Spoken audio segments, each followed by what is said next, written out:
Hello दोस्तों, स्वागत है आप सभी का हमारे यूट्यूब चैनल पर, जिस पर हम हरियाणा जीके के मोस्ट इम्पोर्टेंट क्वेश्चन को आप लोगों के साथ डिस्कस करते हैं। और हरियाणा जीके की एक खास प्लेलिस्ट भी बना रखी है और हर रोज आपको इस प्लेलिस्ट में एक न्यू वीडियो मिलती है, जिसे आप एक बार जरूर चेक कर सकते हैं। जिन भी कैंडिडेट ने अभी तक लास्ट वीडियो को नहीं देखा है, उनसे रिक्वेस्ट है कि पहले वो पीछे की सभी वीडियो जरूर देखें, ताकि आपकी तैयारी पूरी तरह से सीरीज वाइज चलती रहे। तो चलिए दोस्तों, बिना किसी देरी के आज का वीडियो शुरू करते हैं। प्रश्न नंबर 191। हरियाणा में किस वर्ष सभी पर्यावरण कमेटियों को 30,000 रुपए की अनुदान राशि देने का निर्णय लिया गया? ऑप्शन नंबर ए 1985 से 1986 में, ऑप्शन नंबर बी 1998 से 1999 में, ऑप्शन नंबर सी 1991 से 1992 में, ऑप्शन नंबर डी 1980 से 1981 में। तो दोस्तों, इसका राइट आंसर है ऑप्शन नंबर बी 1998 से 1999 में। हरियाणा सरकार ने वर्ष 1998 से 1999 में सभी पर्यावरण कमेटियों को 30,000 रुपए की अनुदान राशि देने का निर्णय लिया। हरियाणा सरकार ने राज्य में पर्यावरणीय मामलों की प्रभावी निगरानी और समाधान के लिए सभी पर्यावरण समितियों को प्रतिवर्ष 30,000 रुपए की अनुदान राशि प्रदान करने का निर्णय लिया। यह पहल राज्य में पर्यावरणीय जागरूकता बढ़ाने और स्थानीय स्तर पर पर्यावरणीय मुद्दों के समाधान को प्रोत्साहित करने के उद्देश्य से की गई है। इस अनुदान राशि का उपयोग पर्यावरणीय जागरूकता अभियानों, वृक्षारोपण कार्यक्रमों, जल संरक्षण गतिविधियों और अन्य पर्यावरणीय संरक्षण उपायों के लिए किया जाएगा। इसके माध्यम से राज्य सरकार स्थानीय समुदायों को पर्यावरणीय मुद्दों पर सक्रिय रूप से शामिल करने का प्रयास कर रही है। यह निर्णय राज्य में पर्यावरणीय संरक्षण की दिशा में एक महत्वपूर्ण कदम है, जो न केवल पर्यावरणीय गुणवत्ता में सुधार करेगा, बल्कि स्थानीय समुदायों को भी पर्यावरणीय मुद्दों के प्रति जागरूक और सक्रिय बनाएगा। प्रश्न नंबर 192। हरियाणा प्रदेश में निम्नलिखित में से किस साधन द्वारा सिंचाई की जाती है? ऑप्शन नंबर ए कुओं द्वारा, ऑप्शन नंबर बी नलकूपों द्वारा, ऑप्शन नंबर सी नहरों द्वारा, ऑप्शन नंबर डी उपरोक्त सभी। तो दोस्तों, इसका राइट आंसर है ऑप्शन नंबर डी उपरोक्त सभी। हरियाणा राज्य का निर्माण 1 नवंबर 1966 को पंजाब पुनर्गठन अधिनियम के तहत स्थापित किया गया। इससे पहले हरियाणा पंजाब राज्य का हिस्सा था। हरियाणा का गठन मुख्य रूप से भाषाई और सांस्कृतिक विभिन्नताओं को ध्यान में रखते हुए किया गया था, क्योंकि पंजाबी भाषी लोगों की संख्या पंजाब में अधिक थी और हिंदी भाषी लोगों की संख्या हरियाणा में अधिक थी। 1966 में हरियाणा की जनता द्वारा लंबे समय से चली आ रही मांग के बाद पंजाब राज्य का पुनर्गठन किया गया। इसके तहत पंजाब के कुछ हिस्सों को अलग कर हरियाणा राज्य का गठन हुआ और पंजाब को पंजाबी भाषी राज्य के रूप में पुनर्गठित किया गया। हरियाणा के गठन के बाद इसका चंडीगढ़ को साझा राजधानी के रूप में चुना गया। हरियाणा का क्षेत्रफल 44,212 वर्ग किलोमीटर है और इसकी जनसंख्या लगभग 2.5 करोड़ है। हरियाणा का गठन एक ऐतिहासिक कदम था, जिसने राज्य के सामाजिक, राजनीतिक और सांस्कृतिक विकास में अहम योगदान दिया। प्रश्न नंबर 193। हरियाणा के रेतीले भाग में सिंचाई का साधन क्या है? ऑप्शन नंबर ए फुहारों द्वारा, ऑप्शन नंबर बी वर्षा द्वारा, ऑप्शन नंबर सी कुओं द्वारा, ऑप्शन नंबर डी नहरों द्वारा। तो दोस्तों, इसका राइट आंसर है ऑप्शन नंबर ए फुहारों द्वारा। हरियाणा के रेतीले भाग में जहां जल स्रोतों की कमी होती है, वहां सिंचाई के लिए नलकूप और फुहारे मुख्य रूप से उपयोग में किए जाते हैं। नलकूपों से पानी निकाला जाता है और फुहारों के माध्यम से खेतों में बिखेरा जाता है, जिससे रेतीली जमीन में भी सिंचाई हो सकती है। यह विधि पानी के सीमित उपयोग को सुनिश्चित करती है और कृषि के लिए आवश्यक जल आपूर्ति प्रदान करती है।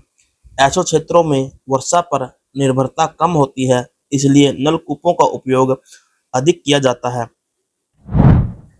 प्रश्न नंबर 194। भारतीय पुरातत्व सर्वेक्षण के एच.एल. श्रीवास्तव द्वारा हिसार में किस स्थान पर खुदाई कार्य करवाया था? Option number A Agroha, option number B Adampur, option number C Fatehabad, option number D Uklana. तो दोस्तों इसका राइट आंसर है ऑप्शन नंबर ए अग्रोहा।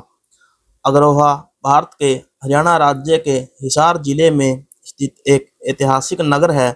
यह स्थान प्राचीन काल में अग्रवाल साम्राज्य का उद्गम स्थल माना जाता है।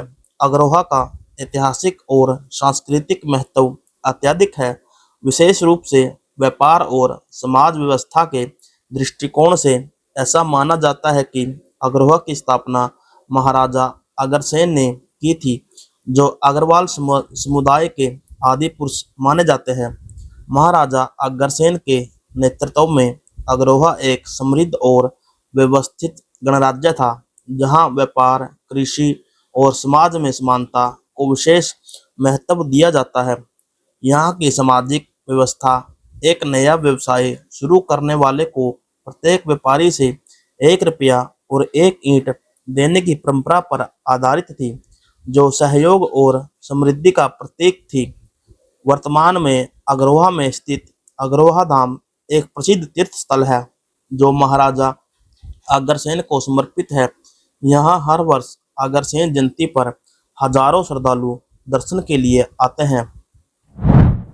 प्रश्न नंबर 195, हरियाणा के किस स्थान से हर्षवर्धन की तांबे की मुद्रा मिली है, जिसमें थानेसर के पुष्य मूर्ति वंशावली का वृत्तांत मिलता है? Option number A Sirsa, option number B Gurugram, option number C Kaithal, option number D Sonipat. तो दोस्तों इसका राइट आंसर है option number D Sonipat. Haryana के सोनीपत जिले से हर्षवर्धन की तांबे की मुद्रा मिली है। हर्षवर्धन प्राचीन भारत के एक महान शासक थे, जिन्होंने 7वीं शताब्दी में शासन किया। उनका शासनकाल लगभग 606 से 647 ईस्वी तक रहा।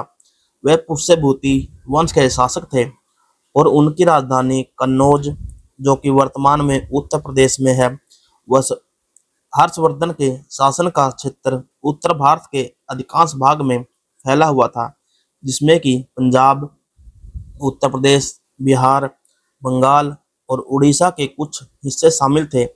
हर्षवर्धन एक उदार, बुद्धिमान और धर्मपरायण शासक माने जाते हैं। उन्होंने प्रारंभ में हिंदू धर्म को अपनाया, लेकिन बाद में वे बौद्ध धर्म के अनुयायी बन गए। उन्होंने नालंदा विश्वविद्यालय को संरक्षण दिया और बौद्ध धर्म के प्रचार में महत्वपूर्ण भूमिका निभाई। हर्षवर्धन के शासनकाल में कला, साहित्य और शिक्षा का विशेष विकास हुआ। स्वयं हर्ष भी एक विद्वान लेखक थे और उन्होंने नागानंद, रत्नावली और प्रियदर्शिका जैसे संस्कृत नाटक लिखे। उनके शासनकाल में चीनी यात्री ह्वेनसांग भारत आए थे, जिन्होंने हर्ष के न्यायप्रिय और प्रजावत्सल्य शासन की प्रशंसा की।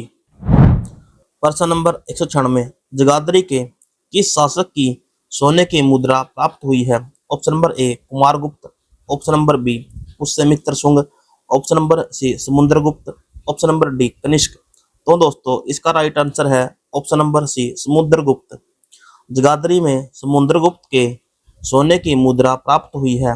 समुद्रगुप्त गुप्त वंश के महानतम शासकों में से एक थे। उन्होंने लगभग 335 ईस्वी से 380 ईस्वी तक शासन किया।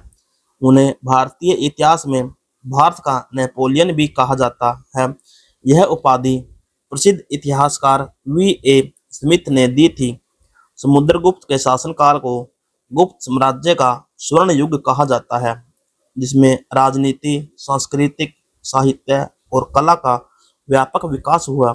समुद्रगुप्त के पिता चंद्रगुप्त प्रथम और माता कुमार देवी थी।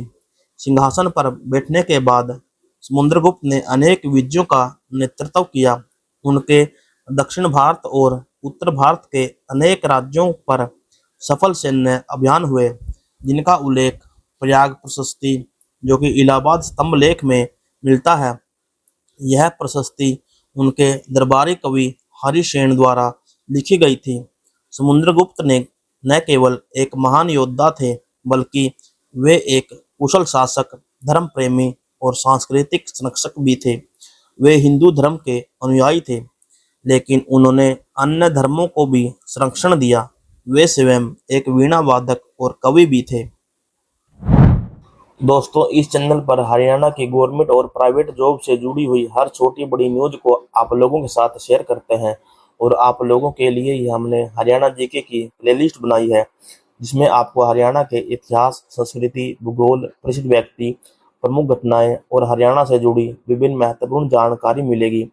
इस प्लेलिस्ट में हम हरियाणा से संबंधित महत्वपूर्ण प्रश्नों को संक्षिप्त रूप में पढ़ रहे हैं, जो कॉम्पिटिटिव परीक्षा के लिए बहुत उपयोगी साबित होंगे। यह वीडियो सीरीज हरियाणा के कैंडिडेट और कॉम्पिटिटिव परीक्षा की तैयारी करने वाले स्टूडेंट के लिए एक बहुत उपयोगी है। यहाँ आपको हरियाणा के प्रमुख स्थल, ऐतिहासिक घटनाएं और अन्य जानकारी मिलेगी। हमारी कोशिश है कि हरियाणा से जुड़ी जानकारी को बहुत आसान तरीके से आप लोगों तक पहुंचाया जाए, ताकि किसी भी कैंडिडेट को अपने एग्जाम को क्रैक करने के लिए जिस नॉलेज की ज़रूरत होती है वो उसको मिल सके। तो दोस्तों, आगे बढ़ने से पहले मैं आपसे रिक्वेस्ट करना चाहूँगा कि अगर वीडियो आपको अच्छी लगे तो वीडियो को लाइक और शेयर जरूर करें, और ऐसे ही वीडियो को आगे देखने के लिए हमारे चैनल को सब्सक्राइब करना ना भूलें। तो चलिए दोस्तों, हमारी हरियाणा जीके के प्लेलिस्ट के इस पार्ट को आगे कंटिन्यू करते हैं। प्रश्न नंबर 197, हरियाणा के किस इलाके में 3री शताब्दी में योद्धाओं का बोलबाला था? Option number A Hisar, option number B Rohtak, option number C Hisar, option number D Panipat. तो दोस्तों, इसका राइट आंसर है option number B Rohtak. Rohtak Bharat के हरियाणा राज्य का एक प्रमुख जिला और शहर है।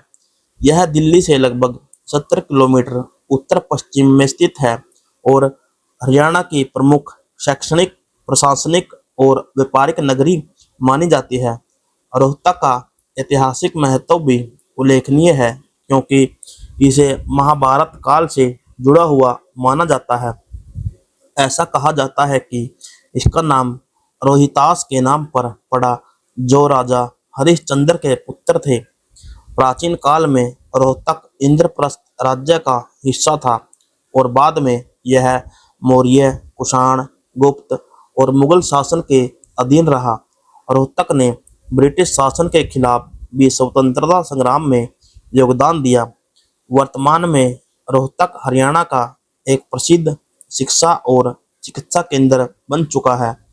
यहाँ स्थित महर्षि दयानंद विश्वविद्यालय MDU और पंडित भगवत दयाल शर्मा स्वास्थ्य विज्ञान विश्वविद्यालय इसे शैक्षणिक दृष्टि से समृद्ध बनाते हैं। प्रश्न नंबर 198, समुद्रगुप्त का एक प्रकार का सोने का सिक्का हरियाणा में कहाँ पर मिला है? Option number A Rohana Hisar, option number B Mithathal Hisar, option number C Rania Sirsa, option number D Kosli Rewari. तो दोस्तों, इसका राइट आंसर है option number B Mithathal Hisar. Mithathal Haryana राज्य के हिसार जिले में स्थित एक ऐतिहासिक एवं पुरातात्विक स्थल है। यह स्थान सिंधु घाटी सभ्यता के उत्तरकालीन चरण से संबंधित माना जाता है और इसका उल्लेख भारत की प्राचीनतम नगर सभ्यताओं में होता है। मिथाथल की खुदाई से पहले पता चलता है कि यहाँ पर हड़प्पा संस्कृति के साथ साथ चित्रित दूसर मृत भांड संस्कृति के भी अवशेष पाए जाते हैं। यह स्थल लगभग मेसोथोलिक, मध्य पाषाण युग से लेकर लौह युग तक की विभिन्न सभ्यताओं का प्रमाण प्रस्तुत करता है। पुरातत्वविद्या के अनुसार मिथाथल में ईंटों से बने मकान, धान्य भंडारण की संरचनाएं, धातु उपकरण, मृत भांड और शिलें मिलती हैं, जो कि एक समृद्ध और संगठित समाज की ओर संकेत करती हैं। मिथाथल की खुदाई में यह भी पाया गया है कि यहाँ के लोग कृषि, पशुपालन, धातु निर्माण और व्यापार में संलग्न थे। यह स्थल भारत में पुरातात्विक अनुसंधान के लिए अत्यंत महत्वपूर्ण है, क्योंकि यह हमें सिंधु घाटी सभ्यता के पतन के पश्चात भारत में शहरीकरण की प्रक्रिया को समझने में सहायता करता है।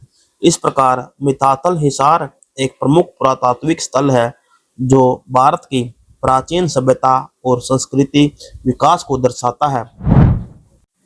प्रश्न नंबर 199, अमीन जिला कुरुक्षेत्र से प्राप्त 2 स्तंभ किस काल की कला को दर्शाता है? ऑप्शन नंबर ए वर्धन काल, ऑप्शन नंबर बी शुंग काल, ऑप्शन नंबर सी गुप्त, ऑप्शन नंबर सी गुप्त काल, ऑप्शन नंबर डी मौर्य काल।